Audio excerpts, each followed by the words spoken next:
Praise the Lord, my dear brothers and sisters. Today is the third day of this Lent season, that is 20th of February, and the word of God for today morning has been taken from the Gospel according to Matthew, chapter 6, verses 17 and 18.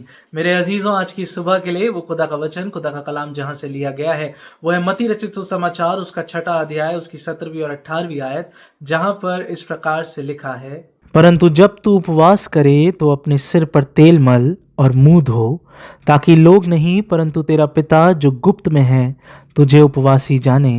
इस दशा में तेरा पिता जो गुप्त में देखता है तुझे प्रतिफल देगा। But when you fast put oil on your head and wash your face, so that it will not be obvious to others that you are fasting, but only to your Father who is unseen, and your Father who sees what is done in secret will reward you. मेरे अजीज़, आज की सुबह में खुदा अपने कलाम के ज़रिए आपसे मुझसे बात करना चाहता है और वो बताना चाहता है कि जब आप और मैं रोज़ा रखते हुए चलते हैं तो आपको और मेरा रोज़ा रखना सिर्फ दुनिया या लोगों को दिखाने के लिए नहीं, बल्कि वो आत्मिक तरीके से होना चाहिए जो परमेश्वर के हुजूर में उसे ग्रहण योग्य और उसे पसंदीदा है। हाँ मेरे अजीज़ों, आज बहुत से लोग, most people these days, they fast to show other people और to impress them, and they want some sort of attention, sympathy or appreciation. But Jesus teaches us something else. He says, when you fast, don't look sad, don't look weak, don't make it obvious. Because fasting is not just to impress other people.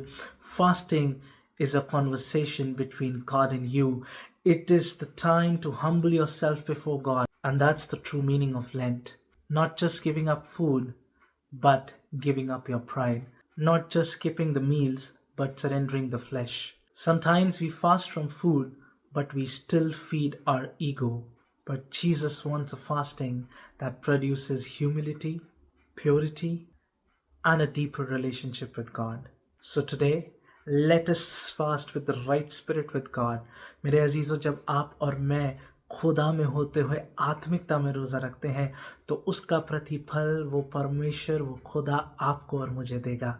तो आइए इन रोज़ों में होते हुए सही तरह से, सही intention के साथ, सही आत्मा के साथ अपने इन रोज़ों को रखें। Have a blessed day today. May God be with each and every one of you. Praise the Lord.